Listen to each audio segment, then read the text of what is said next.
The carriage rattled through the forest like a coffin on wheels, and I suppose that's exactly what it was meant to be. What? I'd been traveling for 3 days through terrain that grew progressively darker, not just in the fading light of dusk but in some fundamental way that had nothing to do with the sun. The trees here didn't grow toward the light, they twisted away from something deeper, something ancient that pulsed beneath the earth like a second heartbeat. My escort, a pair of silent men with faces like carved stone, hadn't spoken a single word since we left the borderlands. They didn't need to. The parchment I carried in my coat pocket said everything that mattered. You are summoned to the court of endless night. Refusal is not an option. Delay will be considered insult. Insult will be considered declaration. The seal at the bottom wasn't wax. It was something darker, something that seemed to absorb light rather than reflect it. I'd watched it for hours on that first night, wondering if I was looking at dried blood or something far worse. By the second night I'd stopped wondering. Some questions are better left unanswered when you're traveling toward the heart of vampire territory with nothing but a formal invitation and a half-broken sword you barely know how to use. My name is Marcus Renfield and I am, or was, nobody. A clerk in the administrative offices of the Merchant Council of Thornhaven, a city so far removed from anything resembling danger that our biggest controversy in the last decade involved disputed grain tariffs. I pushed papers, I counted coins, I went home to a small apartment that smelled like old books and cheaper wine.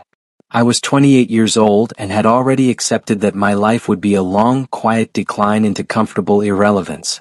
Then the summons arrived. It came to the council offices directly, delivered by a courier who appeared at midnight and vanished before anyone could ask questions. The Lord Chairman himself brought it to my desk the next morning, his hands actually trembling as he held it out. Marcus, he'd said, his voice barely a whisper, I don't know what you've done, but may the old gods have mercy on you. I hadn't done anything. That was the terrifying part. I'd never even seen a vampire, let alone interacted with one. The closest I'd come to the supernatural was reading disputed historical accounts about the Blood Wars, that catastrophic century of conflict that ended 80 years ago with treaties nobody fully understood and borders nobody dared to cross. Until now. The carriage lurched to a stop and I felt my stomach drop. Through the small window, I could see we'd arrived at a courtyard of black stone so polished it looked like we were floating above an abyss. The castle rose before us, and castle was an insufficient word for what I was seeing. It was a monument to Gothic excess, all soaring spires and impossible angles, with windows that glowed with that same deep crimson light I'd seen in the seal. It looked less like a building and more like a crown of thorns thrust up through the earth by something that refused to stay buried. The carriage door opened. Not by my silent escorts, but by itself, swinging wide with a whisper of hinges that sounded almost like breathing. I stepped out into cold that went beyond temperature into something metaphysical. It wasn't just that the air was frigid, it was that warmth seemed like a distant memory, a theoretical concept rather than a physical reality. My breath didn't just fog, it seemed to vanish as though the very atmosphere was consuming it. This way. The first words my escorts had spoken. The voice came from behind me, and I turned to see that the two men had been joined by a dozen others, all wearing the same dark livery, all with the same expressionless faces. But these weren't human. Their eyes caught the red light from the castle windows and threw it back like mirrors. I followed because there was nothing else to do. We crossed the courtyard and entered through doors that must have been 20 feet tall, carved from a single piece of black wood I couldn't identify. The moment I crossed the threshold, the temperature changed again, not warmer but different. Inside, the cold was alive. It moved around you, curious and hungry. The entrance hall was a cathedral of shadows. Chandeliers hung from a ceiling lost in darkness, their candles burning with that omnipresent red flame. The floor was marble so dark it might as well have been polished obsidian, reflecting distorted versions of everything above it. And everywhere, absolutely everywhere, there were eyes. Not physical eyes. These were vampires, and they lined the walls in absolute silence, arranged in what I slowly realized was a formation of rank and precedence. Dozens of them. Maybe hundreds. All perfectly still, all watching me with an intensity that felt like pressure against my skin. I was led down the center of this gauntlet, my footsteps echoing obscenely loud in the silence. Every instinct I had was screaming to look down, to make myself smaller, to show deference to these apex predators who could tear me apart faster than I could blink. But I didn't. I don't know why. Maybe it was pride. Maybe it was fatalism. I was already dead, so why not die with my chin up? Maybe it was something else, something I didn't have words for yet. But I walked down that hall with my eyes forward, acknowledging their stares without flinching from them. And I felt it, a ripple of reaction moving through them like wind through grass. Surprise? Respect? Interest? I couldn't tell. But something had changed in the quality of their attention. We reached the end of the hall where a pair of even larger doors stood closed. My escort stopped, and one of them, the one who'd spoken before, finally turned to look at me directly. His eyes were the color of aged burgundy. "You will be taken to the throne of night," he said. "You will speak only if she addresses you directly. You will not raise your voice. You will not make sudden movements. You will not touch anything. You will not." He paused, something almost like concern flickering across his inhuman features. "You will not, under any circumstances, meet her eyes. Do you understand?" "I understand the instructions," I said carefully. "I can't promise I'll be able to follow all of them." Several of the vampires in the hall drew sharp breaths. My escort's eyes widened fractionally. "That," he said slowly, "was perhaps the most honest answer anyone has given in this court in a century. It may save you. Or it may doom you." He turned away. The old gods alone know which. The doors opened, and I stepped forward into the throne room of the vampire queen. The throne room was not a room. It was a geometry lesson written by someone who'd gone mad studying the spaces between spaces. The ceiling, if there was a ceiling, vanished into a darkness so complete it seemed intentional, as though someone had carefully removed the concept of above from the architecture. The walls curved in ways that hurt to look at directly, lined with alcoves where more vampires stood in perfect stillness, arranged in descending tiers like an amphitheater built for witnessing executions. And at the far end, elevated on a dais of black stone that seemed to drink the light from the red candles, was the throne itself. It wasn't made from any material I could identify. It looked like crystallized night, all sharp angles and smooth curves simultaneously, throwing back twisted reflections that didn't quite match reality. And sitting upon it, so still she might have been carved from the same impossible substance, was her. The vampire queen. I'd expected beauty.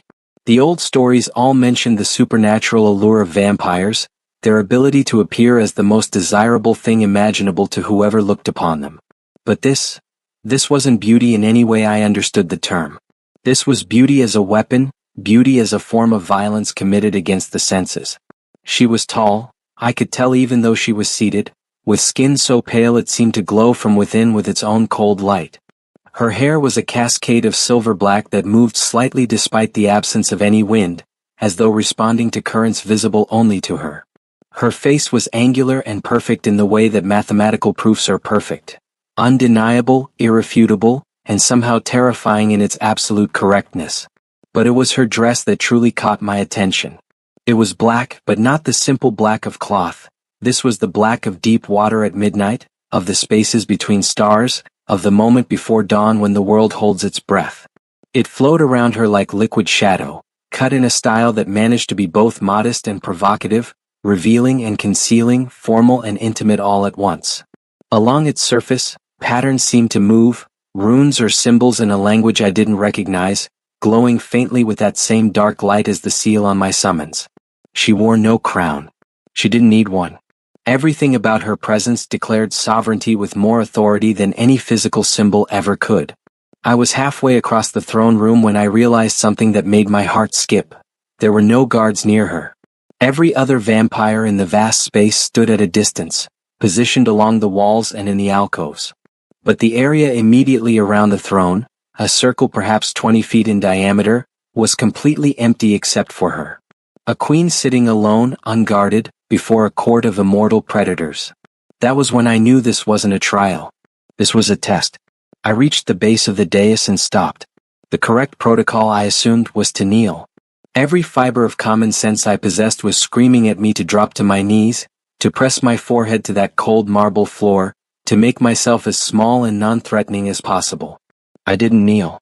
Instead, I stood with my feet shoulder-width apart, my hands at my sides, and I looked up at her. Not at her eyes, I remembered that warning clearly, but at her face, acknowledging her presence as one conscious being to another.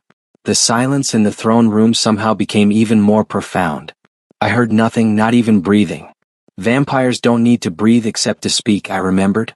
They were all holding perfectly still, waiting to see what would happen to the human foolish enough to stand before their queen without groveling. Marcus Renfield. Her voice was not loud, but it filled the entire space, resonating in a way that I felt in my chest more than heard with my ears. It was a voice like dark honey over razors, beautiful and deadly in equal measure. Clerk of Thornhaven. Son of merchants. Grandson of farmers. Unremarkable in every particular. She paused. Until tonight. Your Majesty, I said, and was surprised to find my voice steady. I don't know why I'm here. No, she agreed. You don't. Neither do they. She made a small gesture that somehow encompassed the entire assembled court. Neither did I until I saw you walk through those doors. She leaned forward slightly, and the movement sent ripples through the assembled vampires like a stone dropped in still water. You were told not to meet my eyes, weren't you? Yes, Your Majesty. Do you know why? I thought about it. I assume it's either a form of compulsion, that you can control those who look directly at you, or it's simply a matter of protocol. Perhaps both. Both, she confirmed. And yet you look at my face. You acknowledge me as present without pretending I don't exist. You stand before me without kneeling, which is either breathtaking arrogance or remarkable courage. Which is it, Marcus Renfield? Probably neither, Your Majesty. Probably just ignorance. I don't know the rules well enough to break them intentionally, so I'm just being myself. It's all I know how to do. Another ripple through the court. Somewhere in the shadows, a vampire laughed, a sound like breaking crystal. The queen tilted her head, studying me with an intensity that felt like being dissected. Would you like to know why you were summoned? Very much, Your Majesty. Because of a prophecy. She said it without drama, as a simple statement of fact. A very old prophecy made before the blood wars, before the treaties, before vampires and humans learned to live in our separate arrangements. A prophecy that said when the Court of Knights stood at a crossroads, when ancient decisions would need to be unmade and new paths chosen, a human would come who could see us as we are. Not as monsters. Not as myths. But as we truly are. She stood, and the movement was so fluid it barely seemed like movement at all. More like she had always been standing and I was only now noticing it. Every decade we cast out our nets into the human world, looking for this prophesied individual. We search through your populations for someone who might be the one foretold. We send summons to hundreds, thousands. Over the years, over the centuries, we have brought countless humans here to test them. She descended the steps of the dais, and I realized with a jolt that she was walking toward me. Directly toward me. Every vampire in the room tensed, a collective drawing in that I felt rather than saw. They all failed, she continued, still approaching. They either broke under the fear, groveling and begging. Or they postured with false bravery, pretending not to be terrified while reeking of terror. Or they came with weapons and hatred, which was at least honest but still wrong. Do you know what none of them did? She stopped directly in front of me. Close enough that I could smell her, and she did smell, not of death or blood or decay, but of night-blooming flowers and old paper and something else I couldn't identify. Something that seemed to exist outside the normal spectrum of sense. None of them, she said softly, simply stood there and admitted they didn't know what to do. Your Majesty, I said, and had to clear my throat because it had suddenly gone dry, I still don't understand what this prophecy means. What am I supposed to see? She smiled, and it was not a comforting expression. Her teeth were very white, and yes, her canines were slightly longer than human normal, but not grotesquely so. Just enough to remind you that she was fundamentally different, built on a blueprint that had been revised by forces that didn't care about your comfort or survival. Walk with me, she said, and turned without waiting for my response. I followed because, again, what else was I going to do? She led me not deeper into the throne room but to the side, toward one of the alcoves where vampires stood watching. As we approached, they parted smoothly, creating a gap that revealed a doorway I hadn't noticed before. We passed through it into a corridor lined with windows. Except they weren't windows showing the outside. They were windows showing memories? Moments? I saw battles frozen in glass, negotiations around tables that looked like altars, executions and coronations and quiet moments of tenderness between creatures that should have been incapable of tenderness. Each window was a snapshot from history, and we walked past centuries of them without the Queen pausing or explaining. "Do you know what vampires are, Marcus?" she asked as we walked.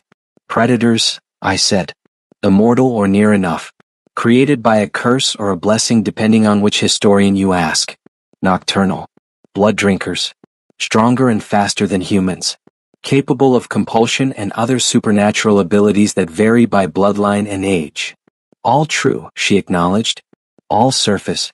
But do you know what we are beneath that? Do you know what we have to be in order to survive for centuries without going mad?" I thought about it. "Careful."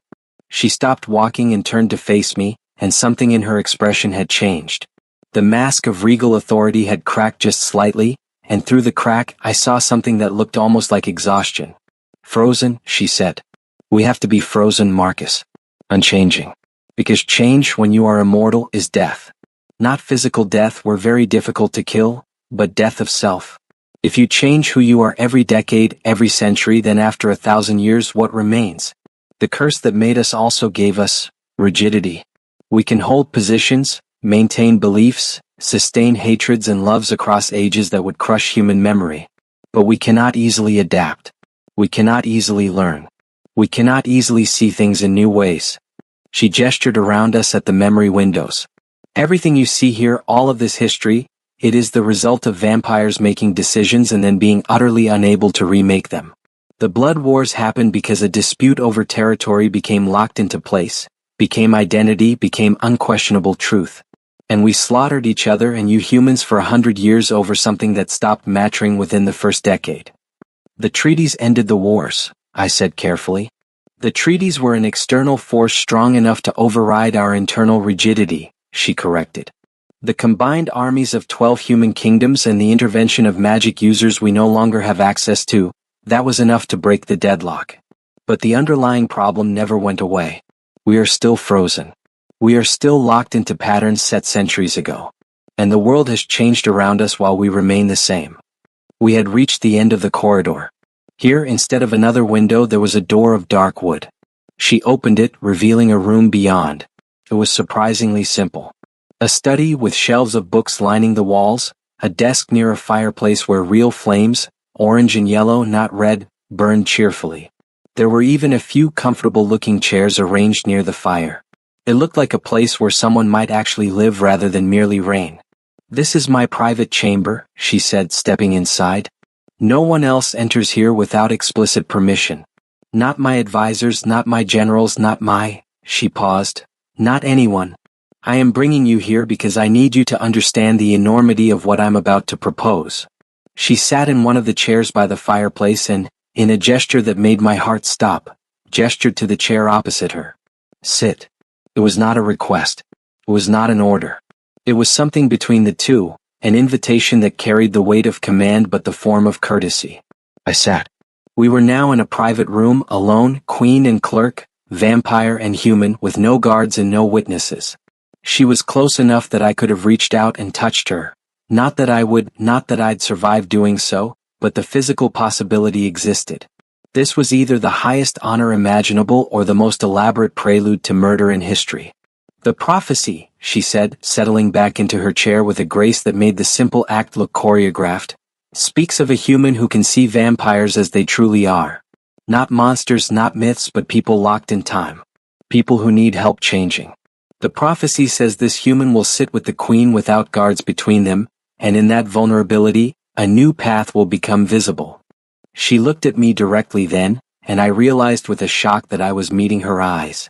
Not intentionally, it had just happened naturally, the way you look at someone when they're speaking to you. And the moment our gazes locked, I understood why the warning had been given. Her eyes were crimson, yes, but not the crimson of blood. They were the crimson of dying stars, of autumn leaves, of the last light before full dark. And they held a depth that made me dizzy, centuries of experience, of memory, of existence compressed into a gaze that saw through you and into you and past you all at once. I should have looked away. I couldn't. "There it is," she whispered. "You're doing the thing they all feared. You're looking at me. You're seeing me. And you're not being compelled because I'm not compelling you. I'm not even trying. You're just looking. Because you're curious. Because you want to understand. My voice came out hoarse. I do want to understand. Why does that matter? Because curiosity is the engine of change, she said. And we have forgotten how to be curious. We have forgotten how to ask questions we don't already know the answers to. We have forgotten how to be vulnerable enough to admit we might be wrong about something. She leaned forward. You walked into my court and admitted you didn't know the rules. Do you know how long it's been since anyone in that throne room admitted ignorance about anything? Centuries, Marcus. Literally centuries. We have built our entire civilization on the pretense of omniscience, and it is killing us by inches. What do you need from me? I asked. I need you, she said slowly as though tasting each word, to sit with me. Here in this room without guards or protocols or pretenses. I need you to ask me questions. I need you to challenge my assumptions. I need you to be the thing that vampires cannot be to each other. I need you to be honest about not knowing. And through your questions, your uncertainty, your very human confusion. I need to find a way to change my mind about something I have believed for 700 years. What do you believe? Her smile was sad. That vampires and humans can never coexist as equals. That the treaties were a temporary measure, a holding pattern until we figure out how to assert dominance again or how to disappear entirely. That we are fundamentally incompatible, and the only reason we haven't gone back to war is that we're all too exhausted to start fighting again. She stood and walked to the fireplace, staring into the flames. But there are those in my court who believe the time for holding patterns is over. Who believe we need to choose, dominance or extinction, conquest or fade away. They are gathering support. They are calling for a new war, a final war, one that will establish vampire supremacy permanently or eradicate us trying. And she turned to face me. I cannot convince them otherwise. Because I don't believe otherwise. I believe the same thing they do. I just want to delay the inevitable a bit longer because I am tired of war. But I cannot say that. A queen cannot admit exhaustion. A queen cannot admit doubt. But you're admitting it to me, I pointed out. Yes, she said. Because you are human. Because you will be dust before your opinion of me matters in the long scheme of my existence. Because you are powerless and insignificant and utterly, completely harmless to my reign. She moved closer. And because the prophecy said that in this vulnerability, in sitting with you, in speaking honestly with you, I would see a new path. So I am fulfilling the prophecy's conditions in the hope that it is true and not simply the fevered dream of a long-dead oracle. I sat there processing this. A vampire queen, perhaps the most powerful supernatural creature on the continent, had just told me that she was fulfilling a prophecy out of desperation, admitting to exhaustion and doubt, and essentially asking me, a clerk from a nothing city, to somehow help her change her entire worldview. Your Majesty, I said carefully, I think you might have summoned the wrong human. She laughed. It was a genuine laugh, surprised and delighted, and it transformed her face entirely. For just a moment she looked young, not in years but in spirit. Oh, Marcus, she said, sitting back down across from me. I think you might be exactly the right one. We talked through the night. I don't mean that metaphorically. We literally talked as the hours passed and the world outside those windows cycled through its darkest hours. The queen had servants bring refreshments. Wine for me, excellent wine, better than anything I'd tasted in my entire life, and nothing for her. She didn't drink or eat while I was there, and I found myself grateful for that small mercy. Watching her feed would have been complicated. She asked me about my life and I told her. I described Thornhaven, my little apartment, my work at the Merchant Council. I told her about my parents who died when I was young in a bridge collapse that was probably someone's fault but no one was ever held accountable. I told her about my education at a middling academy where I'd learned enough to be useful but not enough to be remarkable. I told her about my few friends, my fewer romantic interests, my complete lack of ambition beyond basic comfort. You're describing a life of profound ordinariness, she observed, but not cruelly. You're aware of that? Painfully aware, I confirmed, though I wouldn't have used the word profound to describe it until just now. Ordinariness is undervalued, she said. Immortals especially forget its worth. When you have centuries, the ordinary becomes intolerable. You seek novelty, intensity, extremes. You forget that most life, most real life, happens in the quiet spaces between dramatic moments. Is that what you've forgotten? I asked. The value of the ordinary? She considered this. Perhaps. We remember the blood wars vividly, every battle, every betrayal, every triumph. But we don't remember the centuries before them. They were ordinary. Vampires and humans living in proximity, trading, occasionally intermarrying through complex rituals that temporarily bridged our natures. It wasn't perfect, but it was stable. It was boring. She smiled slightly. And none of us thought it was worth preserving because it wasn't grand or epic or memorable. But you went back to it after the wars, I pointed out. The treaties re-established separation, not cooperation, but at least there's peace. A peace based on avoidance, she countered. We stay in our territories, you stay in yours, and we pretend the other doesn't exist except for carefully controlled diplomatic contacts. It's not coexistence. It's parallel existence. And it cannot last. Why not? Because the world is shrinking. She stood and went to one of the bookshelves, pulling down what looked like a map. She unrolled it on a nearby table and I joined her to look. It showed the continent, vampire territories in black, human kingdoms in white, with gray areas marking the neutral zones and disputed territories. When this map was drawn 80 years ago at the end of the wars, there was space for both of us, she explained. These gray areas were buffer zones, places where neither side claimed dominance. But look at this. She pulled out another map, clearly more recent. The gray areas had shrunk noticeably. Human populations are growing. Your cities are expanding. You're pushing into the buffer zones not out of aggression but out of simple necessity. You need room for your growing numbers. She pulled out a third map, and this one was marked with her own notations. And vampire territories are shrinking not because you're pushing us out but because we're failing. Without new vampires being created, and creation has been forbidden by our own laws since the wars ended, our numbers dwindle. We die in accidents, in duels, in the rare cases where hunters get lucky. Slowly, so slowly we are fading. In another 2 centuries, maybe 3, there will be too few of us to maintain our territories. The younger vampires see this.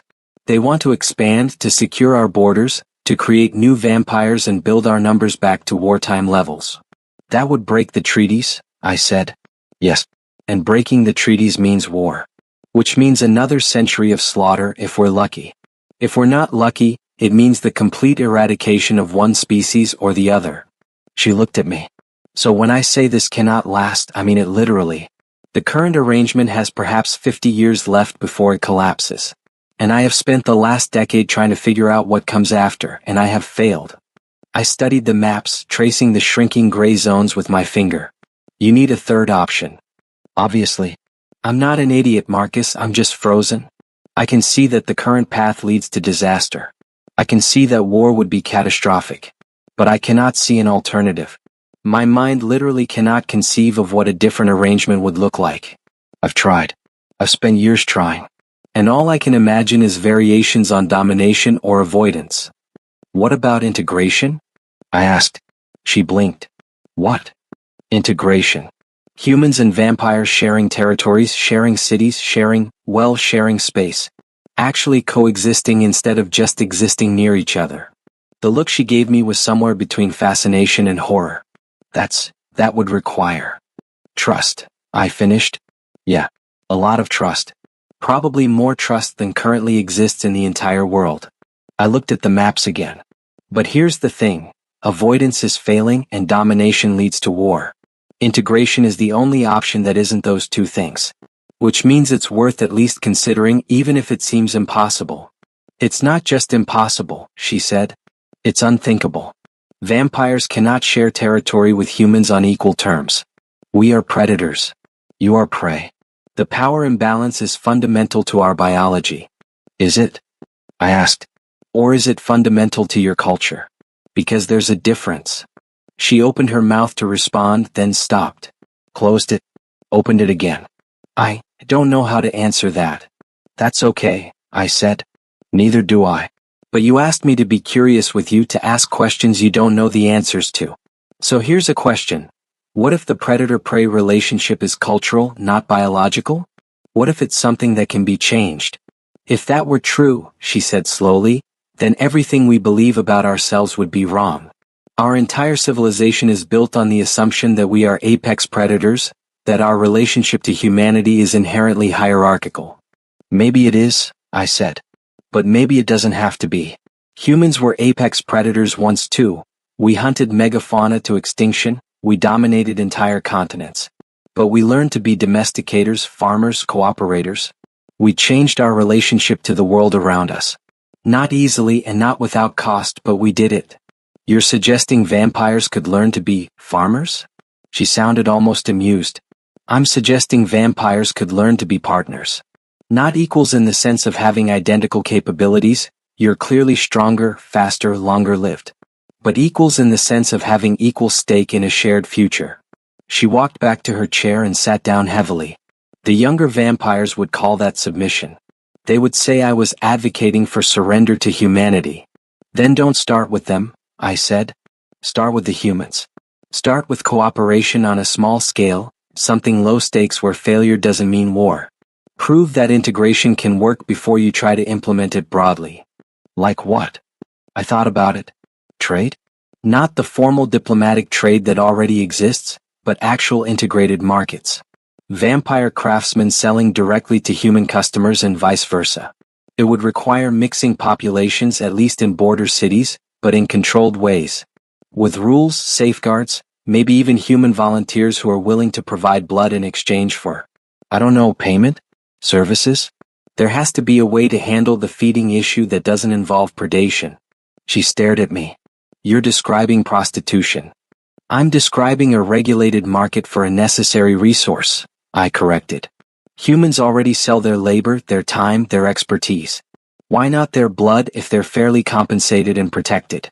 It removes the predation element entirely, or at least reduces it to a consensual transaction. That is, she trailed off, that is actually a coherent proposal. Horrifying to vampire traditionalists, probably offensive to human moralists, but coherent. Would it work? I have no idea. But it's not war and it's not avoidance, so it's already more creative than anything my advisors have suggested. She leaned back. Do you know what's happening right now, Marcus? Right now in this conversation? You're considering a new option? I'm changing my mind, she said, and her voice held something like wonder. For the first time in 700 years, I am actually changing my position on something fundamental.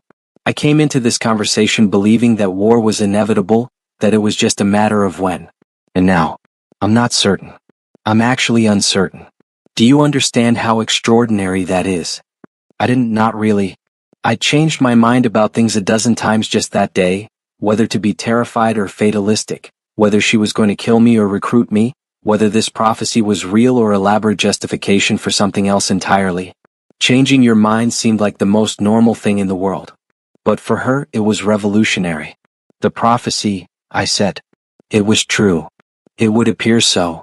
She looked at me with those crimson eyes, and now that I'd gotten used to them, I could see the person behind them.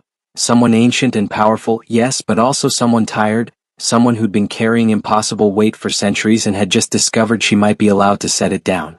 What happens now? I asked. Now, she said, the truly difficult part. I have to convince my court. She didn't bring me back to the throne room that night. Instead, she had servants, human servants, I realized with surprise, prepare chambers for me. Not a cell, not a cage, but actual guest quarters with a bed that was far too comfortable and windows that showed the castle grounds in the cold light of pre-dawn. I didn't sleep. I couldn't. My mind was racing with everything that had happened, everything that had been said. A few hours ago, I'd been a clerk with no ambitions beyond maybe getting a raise next year. Now I was apparently the catalyst for a fundamental shift in vampire society. Possibly. If the queen could convince her court to listen.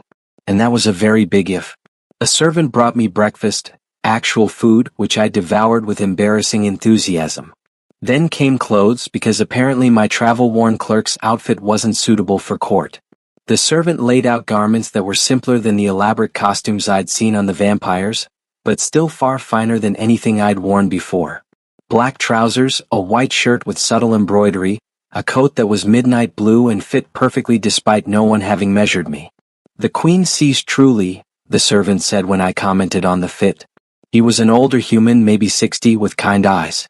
She looked at you once and knew your exact dimensions. It's a small gift but a useful one. How long have you been here? I asked.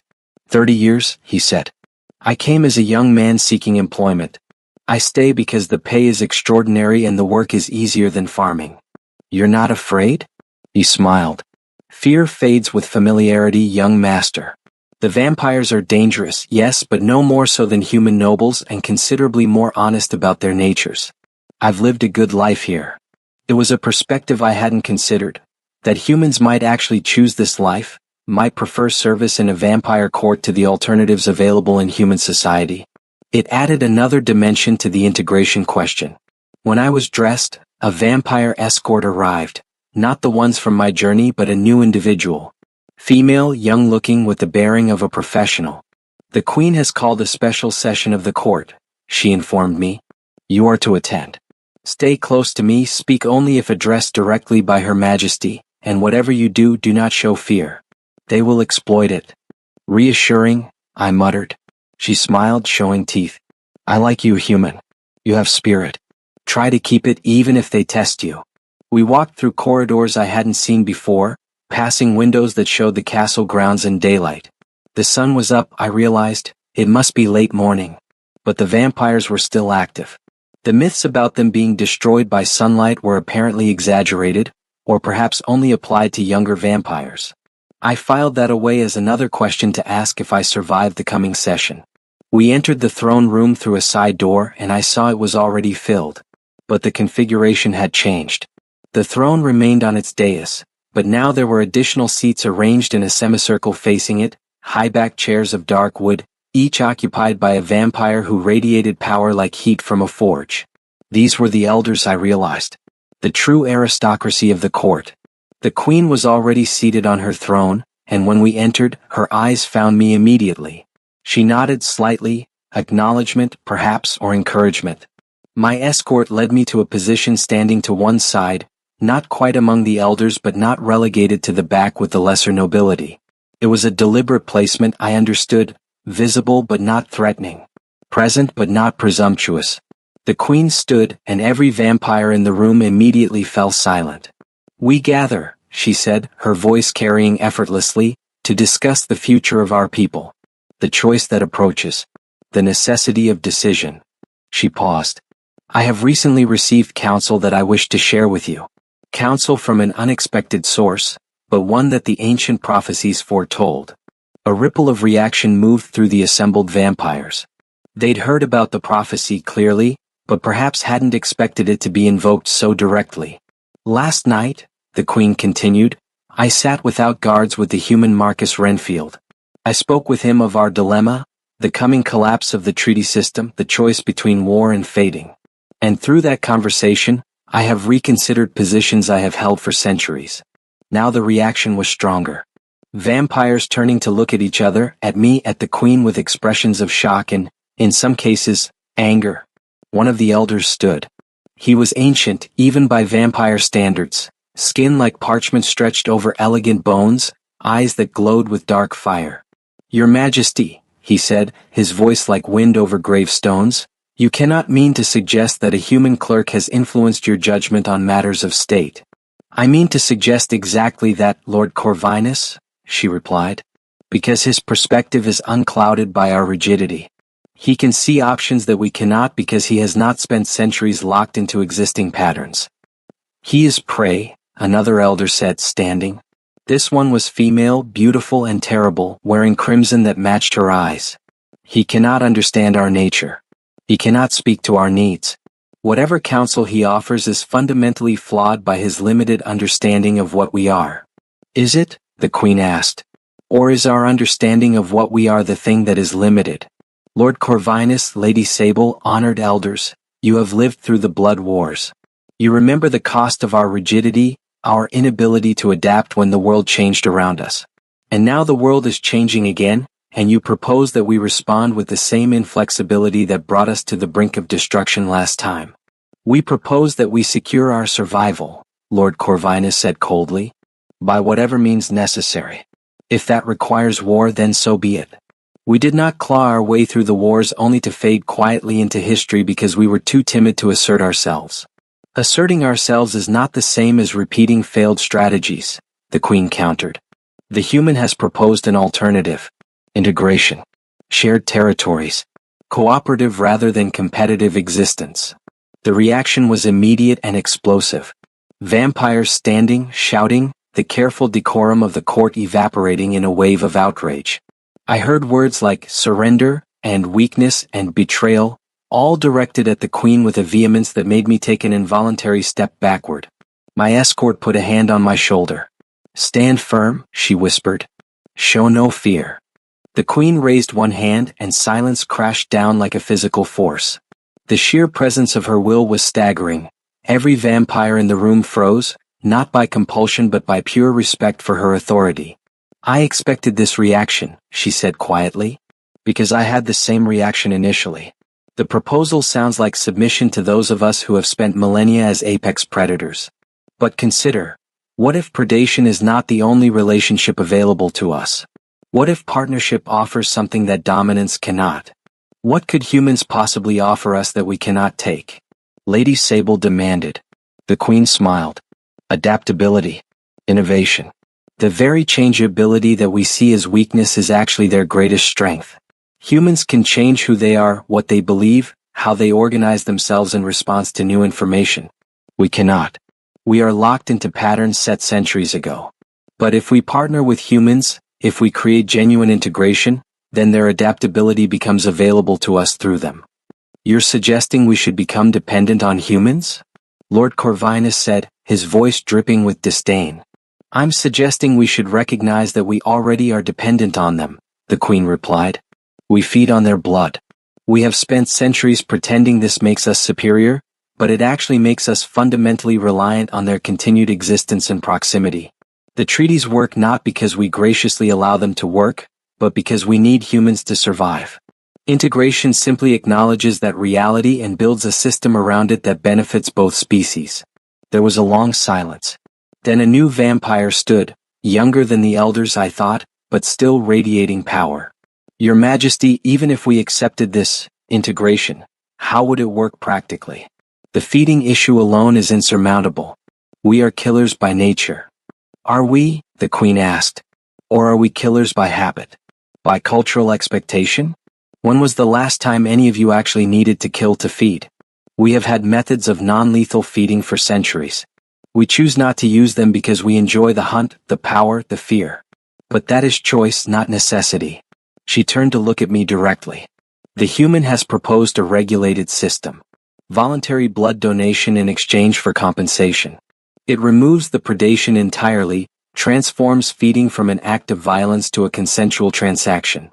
You would have us pay for our food?" Lady Sable said incredulously. "Humans pay for their food," I said, and immediately regretted speaking because every vampire eye in the room swiveled toward me. But I'd started, so I continued. "You already pay for many things, resources, services, art. Why is blood different?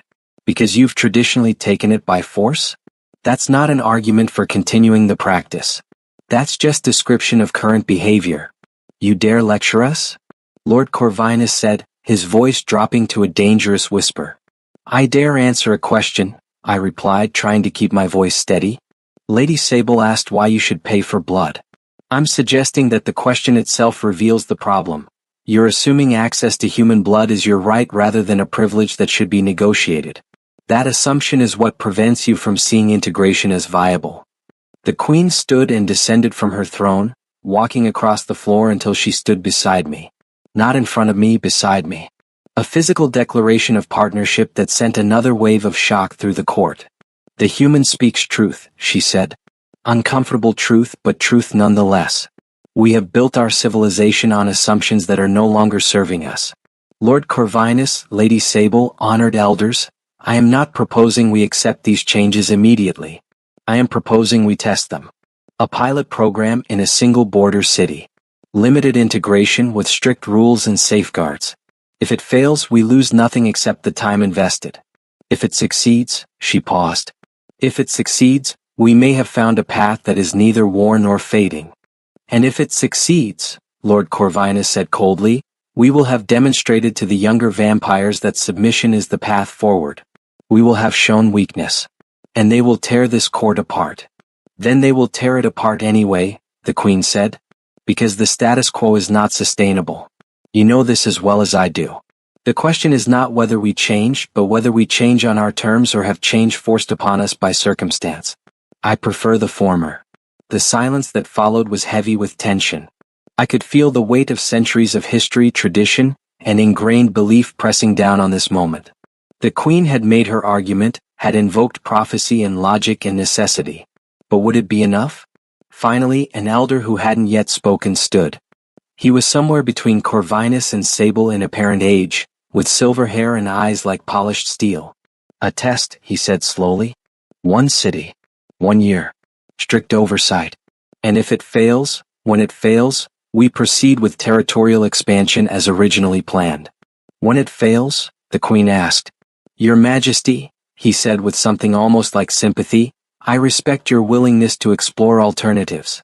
But integration of predator and prey species in equal partnership has never succeeded in the history of the world. Not with any species. I will support your test because I respect the prophecy and your judgment, but I do not believe it will succeed. And I want it on record that when we proceed to the expansion plan, it will be with the knowledge that we explored other options first. Noted, Lord Ashford, the Queen said. She looked around the room. Are there others who will support this test? Hands rose.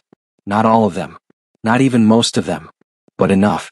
Slowly, reluctantly, enough elders stood in support that the proposal had backing. Then it is decided, the Queen said. We will implement a pilot program of vampire-human integration in the border city of Thornhaven. My head snapped around to stare at her. Thornhaven? My city?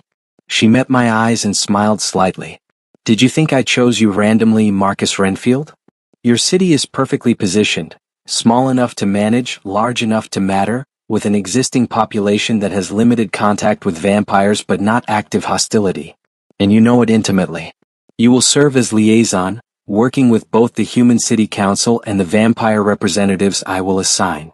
Your Majesty, I'm a clerk. You were a clerk, she corrected. Now you are the human who sat beside the vampire queen and changed her mind. Now you are the instrument of prophecy. Now you are the bridge between species. She turned back to the assembled court. We will establish the framework within the month. Lord Ashford, Lord Corvinus, Lady Sable, I want you on the oversight committee. If this fails, I want it to fail with our best efforts behind it, not because we sabotaged it through incompetence. As Your Majesty commands, they replied in unison, though Corvinus looked like he was biting back additional commentary. The court session ended shortly after, vampires filing out in groups, already arguing about the decision in low, intense voices. My escort retrieved me and led me out through the side door again. That, she said once we were in the corridor, was the most extraordinary court session I've witnessed in 50 years. You should feel very proud or very terrified. Possibly both. Definitely both, I confirmed. The Queen will want to speak with you again before you leave. But for now I'm to show you more of the castle. She wants you to understand what we are beyond the throne room and the formal spaces. She smiled. She wants you to see us as people. I think that's actually the point of this entire exercise. My escort, who finally introduced herself as Elena, took me through parts of the castle I hadn't imagined existed. We moved away from the formal spaces, the throne rooms and halls of state, into areas that felt almost domestic. We passed a library that could have housed the entire collection of Thornhaven's archives 3 times over. Vampires sat at tables reading, taking notes, debating in quiet voices. It looked like any university study hall, except the students were immortal and the books were often bound in materials I didn't want to examine too closely. We passed workshops where vampire craftsmen created art of breathtaking beauty, sculptures that seemed to capture motion in stone, paintings that hurt to look at directly because they were too vivid, too real. We have infinite time to perfect techniques, Elena explained. A human master might spend 50 years achieving greatness. We spend 500. The results are proportionally magnificent. We passed living quarters and through open doors, I glimpsed spaces that were surprisingly ordinary. Vampires sleeping in beds. They did sleep apparently, though less than humans, reading, playing musical instruments, arguing about dishes left unwashed. They were people. Immortal, powerful, dangerous people, but people nonetheless. You're trying to make me see you as more than monsters, I said. Yes, Elena agreed. Because you're going to be the voice explaining us to your fellow humans, and if you only understand us through formal interactions and throne room politics, you'll explain us wrong. We are more than our power. We are more than our hunger. We are, she paused, searching for words. We are people who have been alive too long, who remember too much, who carry too many histories. That makes us dangerous, yes. But it also makes us capable of things humans aren't. Like what? Like keeping promises across centuries. Like maintaining traditions through historical upheavals that would shatter human societies.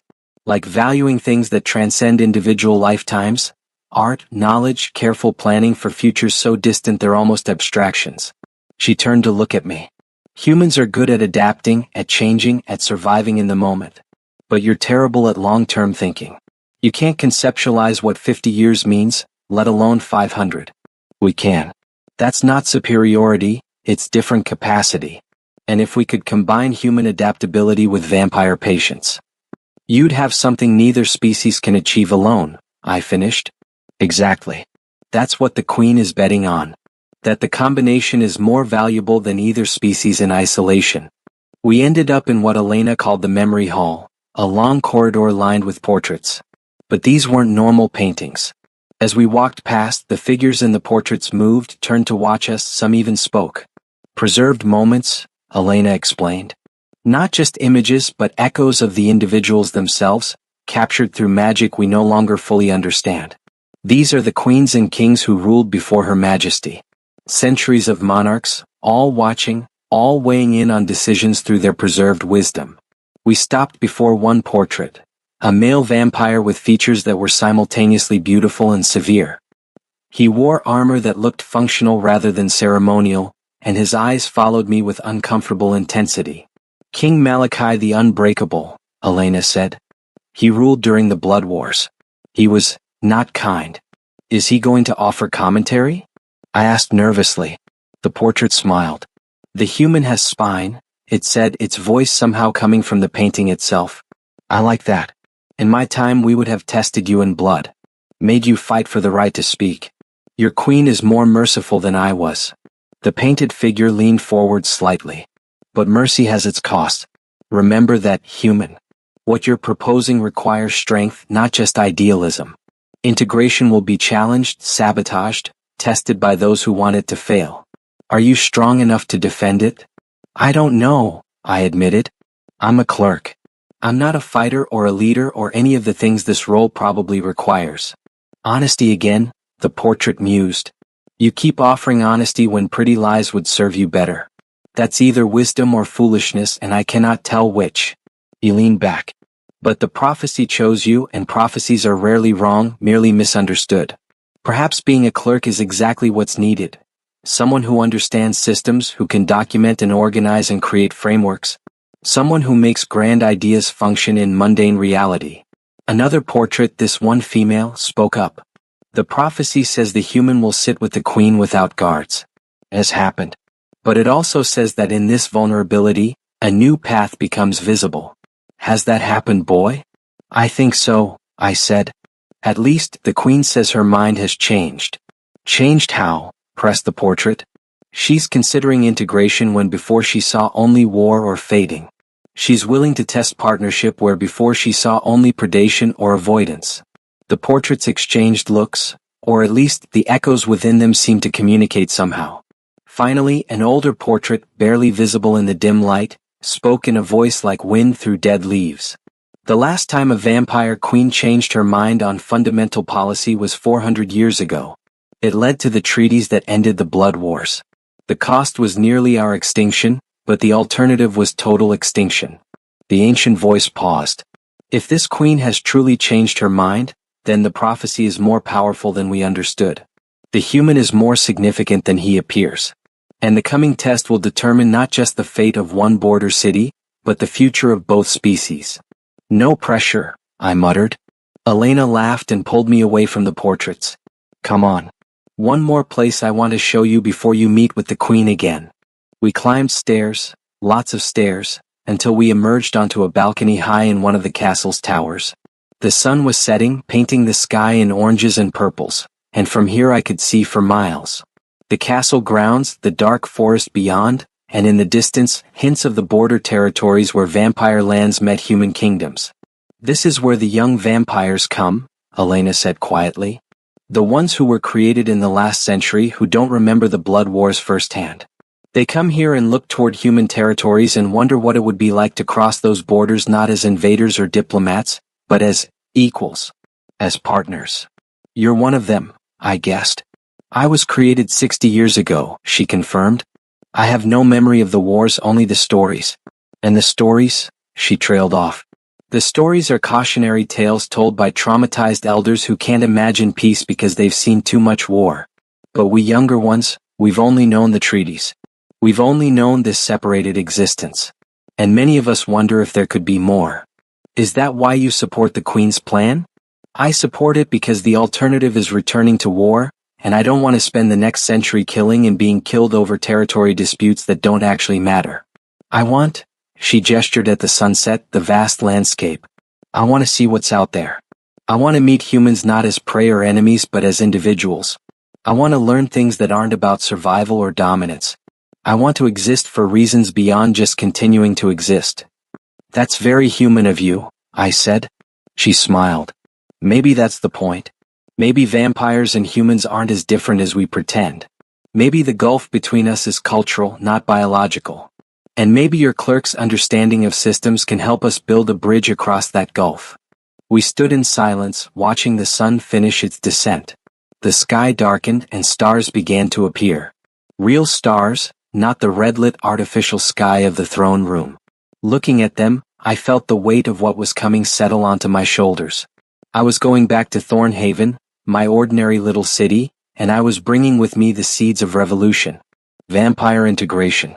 Systematic cooperation between species that had spent a century at war and 80 years avoiding each other. It would fail, probably. Lord Ashford was right. Predator and prey species didn't form equal partnerships in nature. But we weren't in nature. We were in civilization. And civilization was the art of making things work that nature said shouldn't. "Elena," I said slowly, "when you were created, when you were transformed from human to vampire, did you feel like you died?" She considered the question. "Not died. Changed. Fundamentally, irreversibly changed. The human I was ended, but what replaced her wasn't nothing. It was something new. Something that remembered being human but could never go back. That's what integration will feel like," I said. "For both species. Not death but transformation. Neither side will be able to go back to what they were before.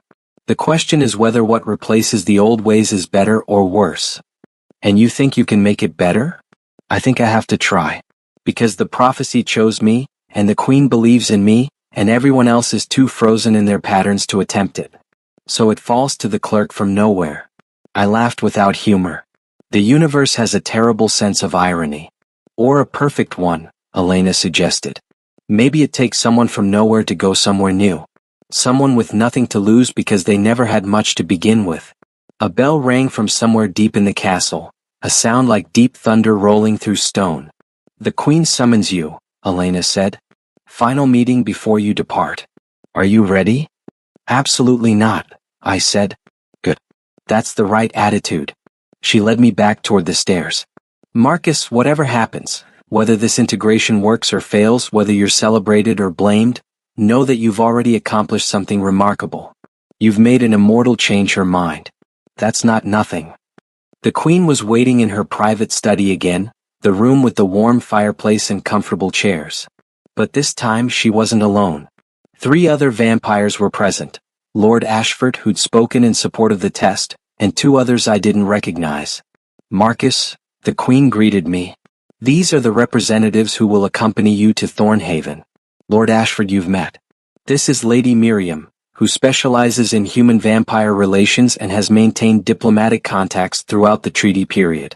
And this is Vincent, who is young by our standards but has extensive experience with trade negotiations." I nodded to each of them. Lady Miriam was elegant and appeared middle-aged by human standards, with kind eyes that somehow didn't contradict the predatory grace of her movements. Vincent looked barely 30, with an easy smile that probably put humans at ease before they remembered what he was. We've been discussing implementation, the Queen continued, gesturing for me to sit. The logistics of integration are complex. We need to establish frameworks for housing, feeding, legal jurisdiction, dispute resolution, and a dozen other systems. Lord Ashford suggests we start with a small vampire population, no more than 20 individuals initially, living in a designated district within Thornhaven. The human quarter, I said automatically. The old merchant district near the docks. It's been declining for years, lots of empty buildings, but the infrastructure is solid. And it's relatively self-contained, which would make establishing boundaries easier. See, Vincent said, looking at the others. He immediately thinks in terms of practical implementation. This is why we need him. The feeding question remains problematic, Lord Ashford said, looking at me directly. Your proposal of paid blood donation is theoretically sound, but humans are not accustomed to thinking of their blood as a commodity. There will be resistance, perhaps revulsion. Then we start with volunteers, I said. People who are willing to try it, probably for significant compensation initially. Once it becomes normalized, once people see it's safe and beneficial, adoption will increase. That's how most social changes work. Early adopters, then gradual mainstream acceptance. And if we cannot find volunteers? Lady Miriam asked gently. Then we've learned something important, that humans aren't ready for integration and we need to try different approaches. But I don't think that'll be the case. Thornhaven has poverty. It has people struggling to make ends meet. Offering them stable, well-paid work that doesn't require manual labor? Some will accept. They'll be selling their bodies, Lord Ashford said flatly. Make no mistake about what you're proposing. They'll be selling their blood, I corrected. Which humans do already in medical contexts. This is just a different recipient. And unlike other forms of selling your body, manual labor, soldiering, actual prostitution, this is relatively safe and controlled. We'd establish strict medical protocols, limits on frequency, health monitoring. You've thought about this, the Queen observed. I haven't stopped thinking about it since our first conversation, I admitted. If this is going to work, it needs to be systematic, documented, regulated. That's what I'm good at, creating systems that function. Then create one, she said. I'm giving you full authority to design the implementation framework for Thornhaven. Lord Ashford and his team will review for vampire concerns, but the initial design is yours. The weight of that statement nearly knocked me out of my chair. Full authority? I was a clerk. I'd never designed anything more complex than a filing system. But I'd said I would try, and the Queen was calling my bluff, or trusting my abilities. Possibly both. I'll need resources, I said, trying to sound more confident than I felt. Access to legal scholars, trade experts, medical professionals from both species. I'll need records of similar attempts, even failed ones, to understand what doesn't work. You'll have whatever you need, the Queen interrupted. This test has the full backing of the throne. Money, personnel, authority, all at your disposal. But Marcus, her eyes found mine. You'll also have full responsibility. If this succeeds, you'll be celebrated. If it fails, you'll be blamed. Are you prepared for that? No, absolutely not. The idea of being responsible for either the salvation or damnation of vampire-human relations was terrifying beyond words. Yes, I said anyway. She smiled. Still honest? Good. Dishonesty at this stage would doom the entire project. She stood, and the others rose with her. We'll depart for Thornhaven in 3 days. That gives you time to begin preliminary designs and gives me time to manage court politics. Lord Corvinus and Lady Sable are not pleased with this decision, but they've agreed not to actively sabotage it. That's the best we can hope for. What about the younger vampires? I asked. The ones who want expansion and creation of new vampires? They're being managed, Vincent said. We've promised them that if integration succeeds, it will include pathways for controlled transformation of willing humans. That satisfied some of them. Others remain opposed, but they lack the political power to stop the experiment.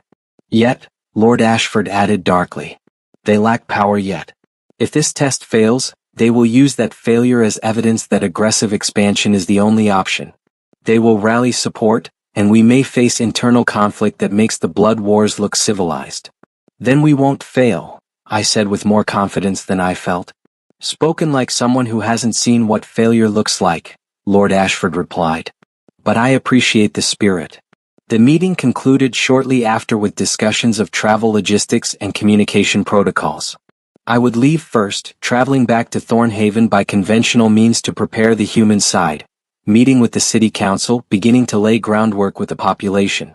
The vampire delegation would follow 3 days later, arriving publicly and ceremonially to emphasize that this was official and sanctioned. As the others left, the Queen gestured for me to remain. When we were alone, she moved to the fireplace, staring into the flames.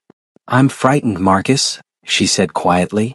"I haven't been truly frightened in 700 years, but I am now.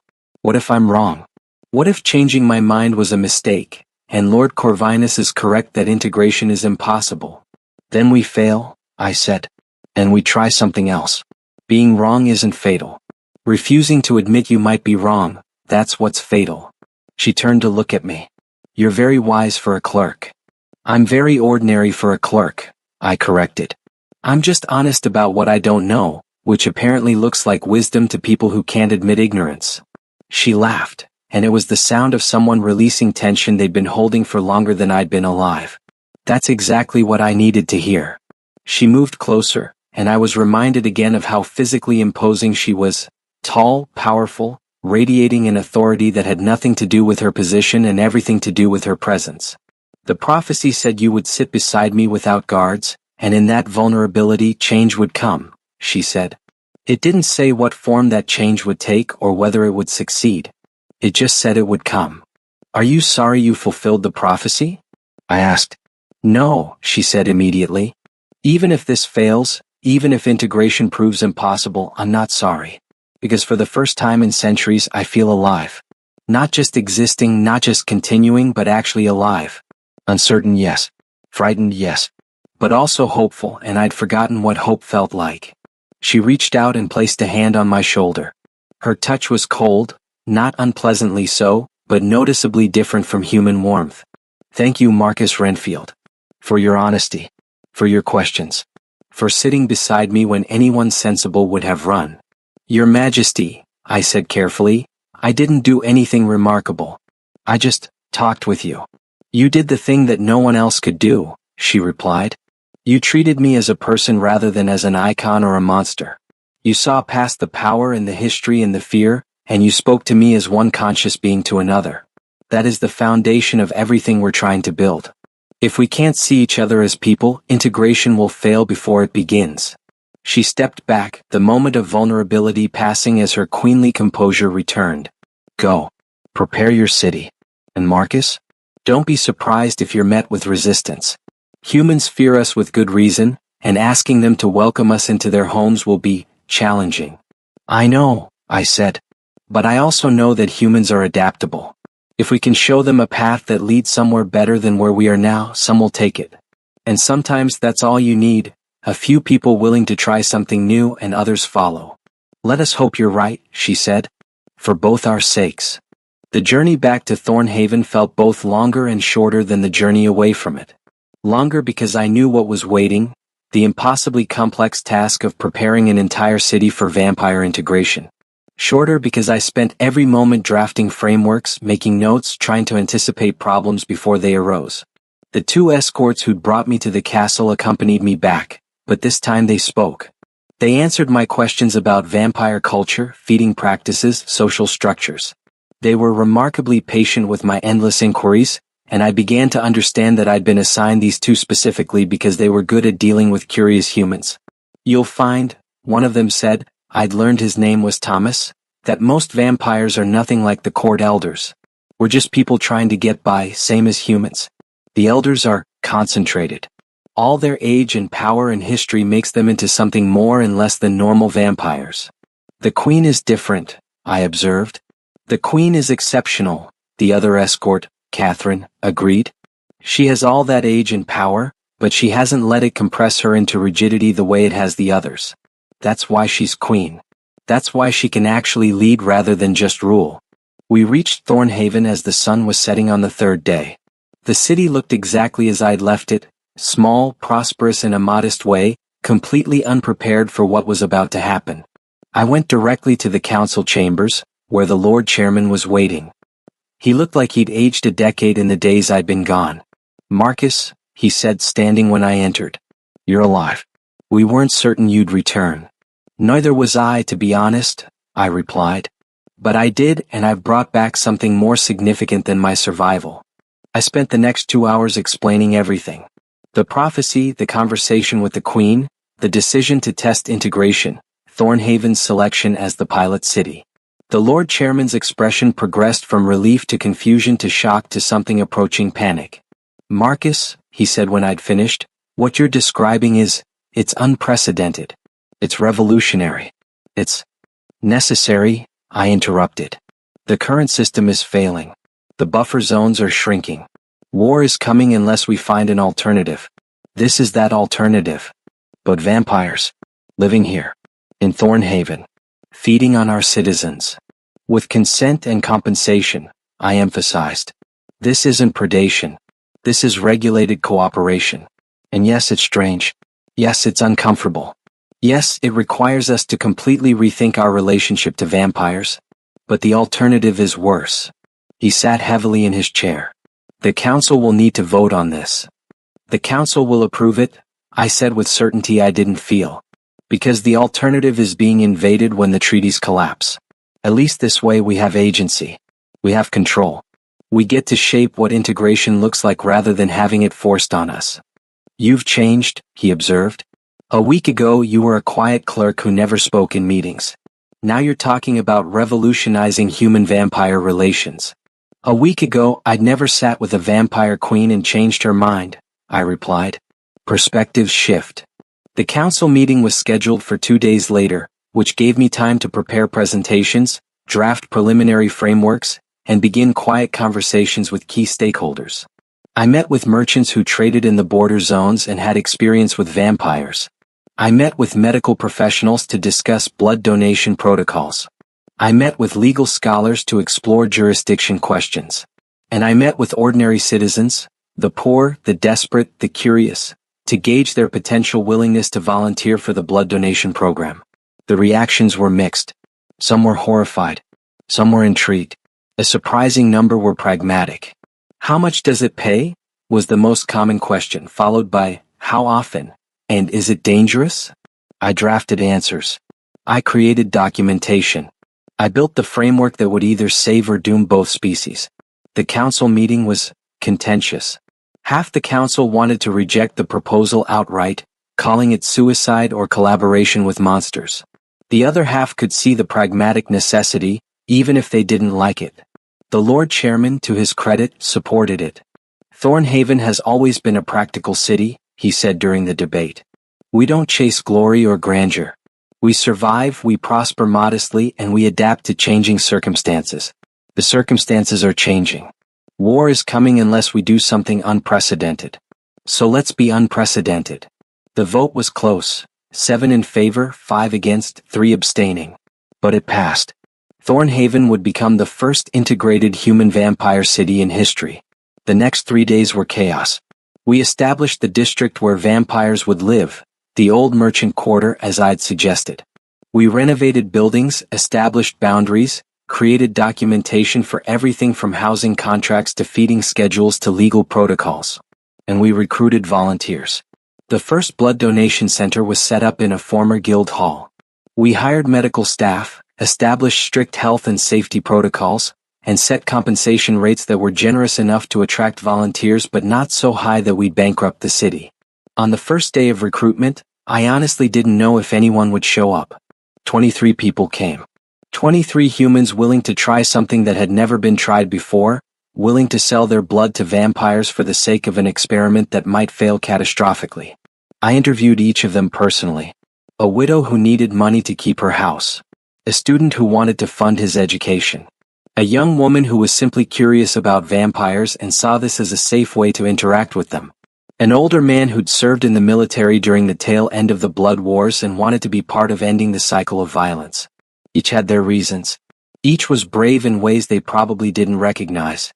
And then, on the day the vampires were scheduled to arrive, Thornhaven held its breath. They came at sunset as symbolically appropriate. The entire city had gathered, or at least it felt like the entire city. Thousands of people lining the main street from the city gates to the merchant quarter, watching in silence as the vampire delegation arrived. The queen came first, riding in an open carriage because she wanted to be seen. She wore not her throne room finery but something simpler, a dark traveling dress that was elegant without being intimidating. She looked regal, yes, but also approachable. Human, almost, if you could ignore the slight glow of her skin and the way her presence seemed to command attention without effort. Behind her came the others, Lord Ashford, Lady Miriam, Vincent, Elena, and 15 more vampires selected for this first wave. All dressed formally but not threateningly. All clearly nervous, though they hid it better than humans would. I stood at the entrance to the merchant quarter, officially representing the human side of the welcome. My legs were shaking, but I kept my face neutral. The queen's carriage stopped in front of me, and she descended with fluid grace.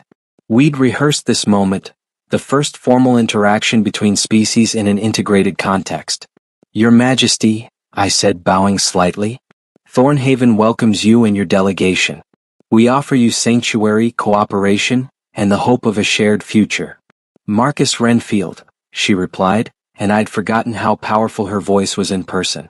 On behalf of the Court of Night, I thank you and Thornhaven for your courage in attempting what has never been attempted. We come not as conquerors or guests, but as partners in an uncertain endeavor. It was choreographed, yes. Formal words for a formal occasion. But beneath the protocol there was genuine weight. This was happening. Actually happening. The crowd was silent, watching. I could feel their fear, their uncertainty, their desperate hope that this wouldn't be a disaster. I turned to the assembled humans.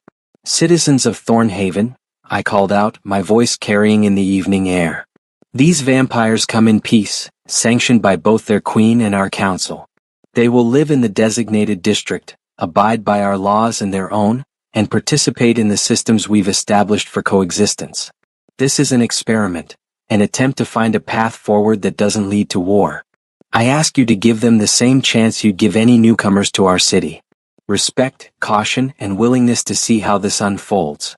Not everyone looked convinced, but enough nodded, enough seemed willing to try that I felt a flutter of hope. The Queen and her delegation moved into the merchant quarter. We'd prepared housing for them, entire buildings renovated and furnished. They would live together initially, creating a vampire enclave within the city, but the goal was gradual integration as trust built.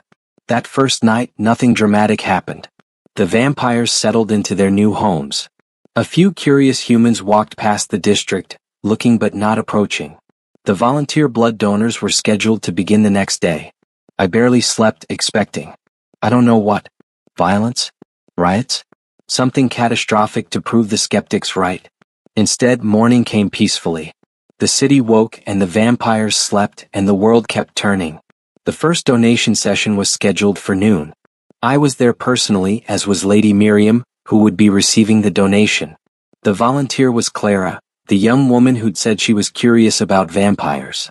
She was nervous, clearly, but determined. Lady Miriam was the picture of professionalism, medical precision mixed with genuine care for Clara's comfort. This will feel strange, Miriam said as Clara sat in the donation chair. Not painful exactly, but unusual. I'll take only what's medically safe, about the same amount as a standard medical donation. You'll feel tired afterward. You should rest, drink fluids, eat something with iron. Clara nodded, her jaw set. Miriam fed. Not dramatically, not like the sensationalized versions in old stories. She simply bent close to Clara's neck, and after a moment, Clara's eyes widened slightly. Oh, she said softly. That's weird, but not bad. 3 minutes later it was done. Miriam stepped back and Clara sat there looking surprised. That's it. That's it, Miriam confirmed. You were very brave. Thank you for trusting me. Clara touched her neck. There were 2 small marks, already healing with preternatural speed thanks to something in vampire saliva that promoted coagulation. Ha, she said. That wasn't as scary as I thought. She was paid, given post-donation care instructions, and sent home with a follow-up appointment scheduled for a month later. 1 donation, successful and unremarkable. By the end of the first week, We'd completed 12 donations with no incidents. The volunteer list had grown to 35. Vampires were being seen in the streets during evening hours, shopping in markets, attending cultural events. There were awkward moments, yes, humans who refused to interact, vampires who struggled with casual socializing, but no violence, no disasters. By the end of the first month, something extraordinary was happening. Humans and vampires were talking to each other. I watched it in the Central Market one evening. Vincent, the vampire trade negotiator, was discussing fabric quality with a human merchant, both of them completely absorbed in the conversation. Two young vampires were attending a street performance with a mixed crowd, laughing at the same jokes as the humans. Elena had started teaching evening classes on vampire history, and humans were attending out of genuine curiosity. It was working. Not perfectly. There were incidents. A vampire who forgot human social norms and frightened someone, a human who hurled insults and had to be escorted away by city guards, tensions around feeding schedules and district boundaries. But these were solvable problems, not fundamental incompatibilities. Lord Ashford, the skeptic who'd predicted failure, cornered me in the second month. I was wrong, he said simply. I didn't think this could work, but you're proving me wrong. How? Systems, I said. And honesty. We built clear systems that both sides understand. And we were honest about the challenges rather than pretending they didn't exist. People can handle difficult things if they know what to expect and feel like they have agency in the process. You're wasted as a clerk, he said. You should be advising queens. I am advising a queen, I pointed out. I'm just doing it from Thornhaven instead of her castle. The queen visited monthly, always publicly, always taking time to meet with both vampires and humans. She attended city council meetings, which scandalized some and fascinated others. She ate dinner at human restaurants, not eating but sitting and conversing while humans around her did. She made herself present, visible, approachable. And slowly, fear was being replaced by familiarity. By the 6th month we had expanded the program. 50 vampires now lived in Thornhaven. The blood donation volunteer list exceeded 300. We'd established joint human-vampire patrols of the city guard. Vampire craftsmen were teaching their techniques to human apprentices. Human scholars were accessing vampire archives of historical knowledge. It was working. But I knew, and the Queen knew, and everyone paying attention knew, this was still the easy part. We were in a controlled environment with carefully selected participants, with the full backing of both human and vampire authorities. The real test would come when we tried to scale this up. When we tried to implement integration in other cities with different populations with less ideal circumstances. And there were those who didn't want it to succeed. The attack came in the 8th month, and it came from both sides simultaneously. A group of young vampires, frustrated with what they saw as submission to human authority, attempted to feed outside the donation system. They targeted a human merchant traveling alone at night, intending to take blood by force. At the same time, a group of human extremists attempted to set fire to one of the vampire residential buildings, believing the entire integration project was a prelude to human enslavement. Both groups were stopped. The vampires by Elena and other integrated vampires who'd been monitoring the radicals, the humans by the joint city guard patrols. But the damage was done. Trust had been fractured. Emergency council was called, both the human city council and the vampire delegation leadership. I sat in that meeting listening to accusations fly back and forth. This proves integration is impossible, one human counselor shouted. They're predators. They can't help themselves.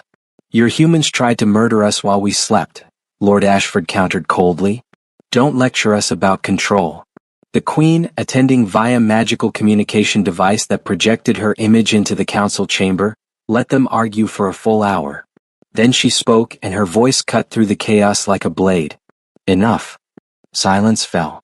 Both sides have failed, she said. Both sides have radicals who want this to fail, who cannot imagine a world different from the one they know. This was always going to happen. The question is what we do next. We punish those responsible, I said, standing. Severely. Publicly. We make it clear that these actions are unacceptable under the integration framework. The vampires who attempted predation should be expelled from Thornhaven and censured by your court. The humans who attempted arson should face full criminal charges under our law. That will make martyrs of them, someone objected. Perhaps, I agreed. But it will also establish that this experiment has teeth, that we're serious about making it work, and those who sabotage it will face consequences. The Queen nodded slowly. Marcus is correct. We cannot let this pass without response or it will embolden others. The vampires involved will be recalled to my court and dealt with under our laws. I trust Thornhaven will handle its own extremists similarly. The vote was unanimous. Justice would be swift and public. But I knew it wasn't enough. We'd stopped this incident, but the underlying tensions remained. Integration was working for those who wanted it to work, but there were significant populations on both sides who remained opposed. I spent the night drafting a proposal. Something that would give the opposition a voice, a pathway to air grievances that didn't involve violence. By dawn I had a framework. A joint committee, I explained to the Queen when she arrived in Thornhaven 2 days later. Made up of both supporters and opponents of integration. They meet regularly, discuss concerns, propose modifications to the system. Give the opposition legitimate political power rather than forcing them into extremism. You want to give power to those who oppose the very thing we're trying to build? Lord Ashford asked incredulously. I want to give them a voice, I corrected. Because they have legitimate concerns. Not all opposition is irrational hatred. Some of it is genuine worry about safety, culture, autonomy. If we ignore those concerns, they fester. If we address them, even if we can't solve them all, we at least demonstrate that we're listening. This is very human thinking, Lady Miriam observed. Yes, I agreed. Because humans are good at messy compromise. We're good at creating systems where everyone is a little unhappy but no one is desperate. That's democracy, organized dissatisfaction that prevents violent revolution. The committee was established within the week. It was contentious, frustrating, and absolutely necessary. Opponents of integration got to voice their concerns directly to the Queen and city leadership. Some of their concerns led to policy modifications. We established stricter boundaries for vampire districts in evening hours, created better education programs about vampire nature for humans, implemented more rigorous screening for blood donation volunteers. It wasn't perfect, but it was functional. And functionality, I was learning, was often better than perfection. The incident had actually strengthened the integration in an unexpected way. The fact that both sides had faced extremism, and both sides had worked together to stop it, created a sense of shared experience. The joint city guard patrols became more cohesive. The volunteer donation program expanded as humans saw that vampires who broke the rules faced real consequences. By the end of the first year, Thornhaven had achieved something remarkable. It wasn't paradise. It wasn't seamless coexistence. But it was functional integration, two species living in the same space, following shared rules, working toward common goals. And other cities were watching. The Queen summoned me back to her castle for the 1-year assessment. The throne room was filled again, but the atmosphere was different than my first visit.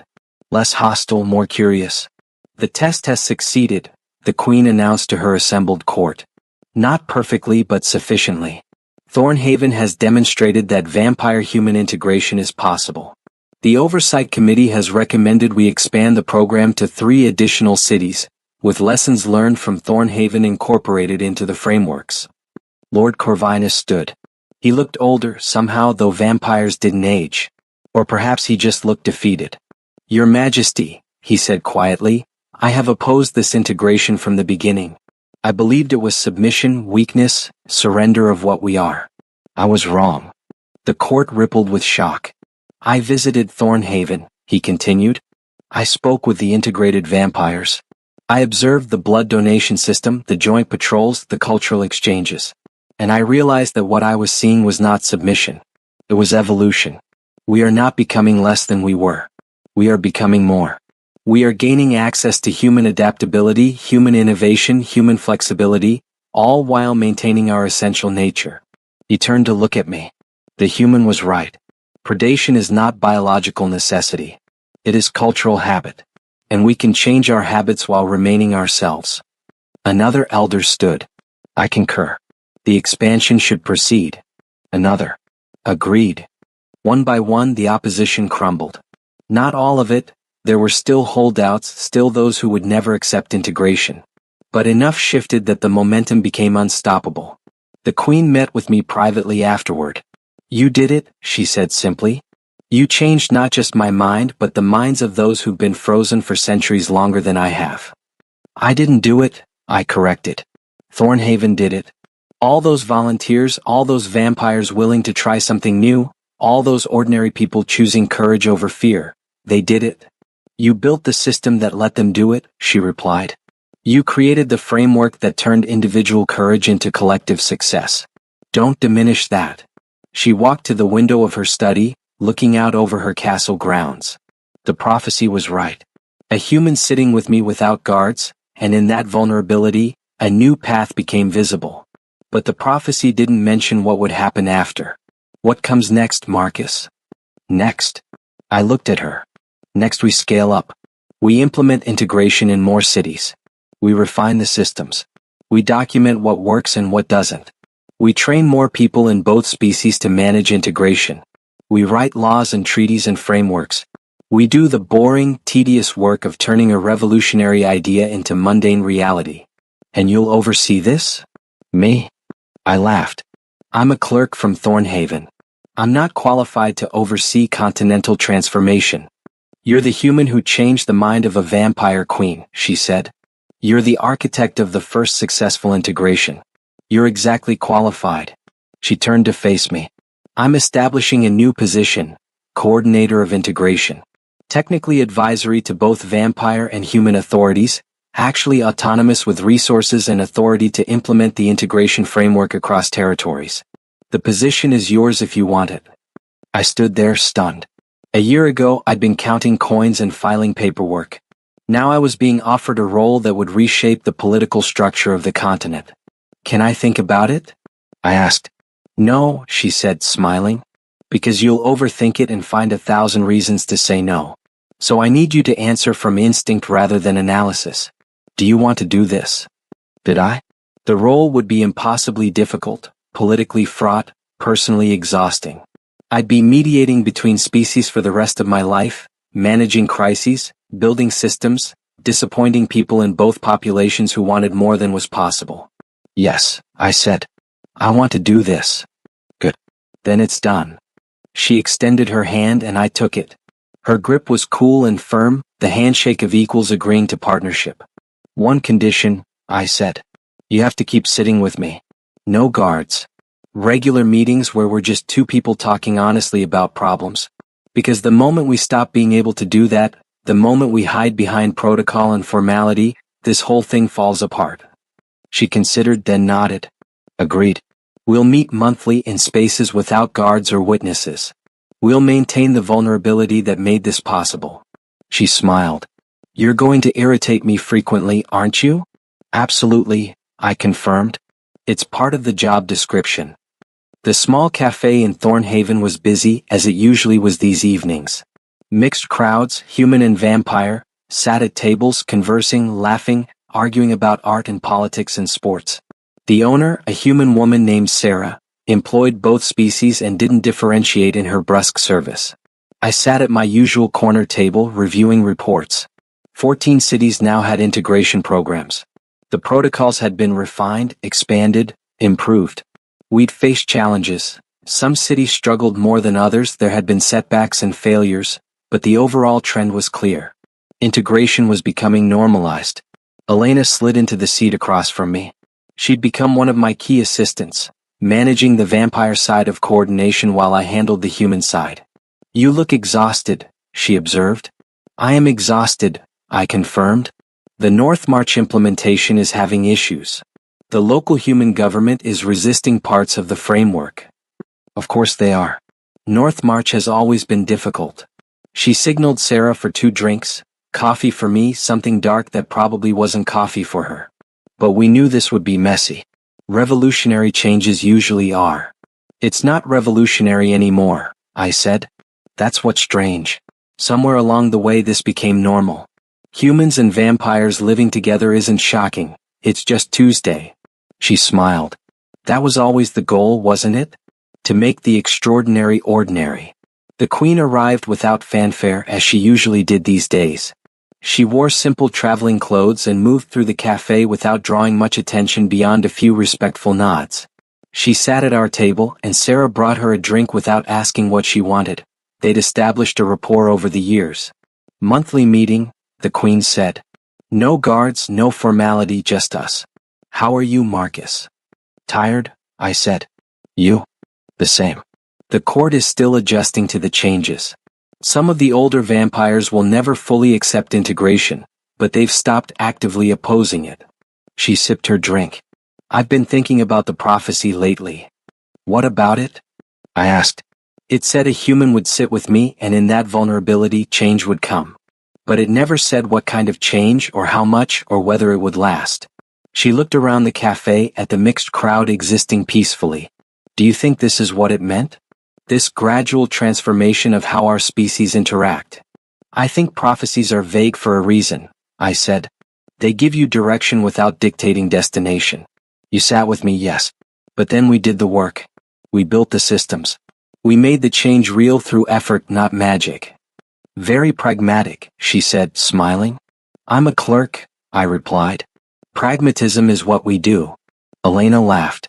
You're not a clerk anymore, Marcus. You're the coordinator of integration. You're probably one of the most powerful humans on the continent. I file paperwork about vampire-human cooperation instead of grain tariffs, I said. Still feels like clerking to me.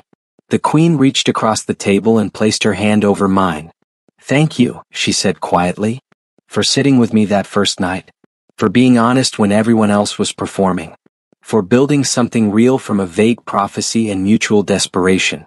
Thank you for taking the risk, I replied, for changing your mind when centuries of experience said you couldn't, for trusting a nobody clerk from a nowhere city. You were never a nobody, she said. You were exactly who we needed. You just didn't know it yet. We sat there, the three of us, in a cafe in Thornhaven where humans and vampires shared space without fear or dominance. Outside, the city continued its evening routines. Mixed patrols walking the streets, mixed markets selling goods, mixed crowds attending entertainments. It wasn't perfect. There were still tensions, still problems, still people on both sides who hated what we'd built. But it was working. And that was enough. I thought back to that first night, walking into the throne room of the Vampire Queen, terrified and confused and completely out of my depth.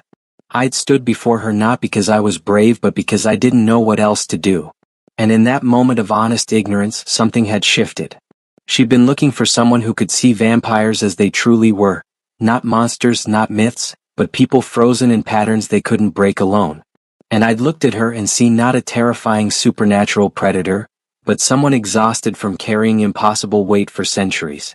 Two people, separated by biology and history and power, finding common ground in simple honesty. That was what the prophecy had really meant. Not that one special human would solve everything, but that genuine connection between species was possible if you stripped away the pretense and performance. If you sat together without guards, without protocols, without all the structures designed to maintain distance. Vulnerability as the foundation for change. What are you thinking about? The Queen asked. How a clerk's greatest skill, honest admission of ignorance, turned out to be exactly what was needed to change the world, I said. She smiled. The world does have a sense of irony. Or a sense of justice, Elena suggested. Maybe the world needed someone ordinary to prove that extraordinary things don't require extraordinary people. Just ordinary people willing to try something new. Deep thoughts for a Tuesday evening, I said, finishing my coffee. It's what we do at these meetings, the Queen replied. Talk about deep things in ordinary settings. It keeps us grounded. We sat a while longer talking about nothing important. Upcoming city events, complaints about bureaucracy, gossip about various officials both human and vampire who were making our jobs difficult.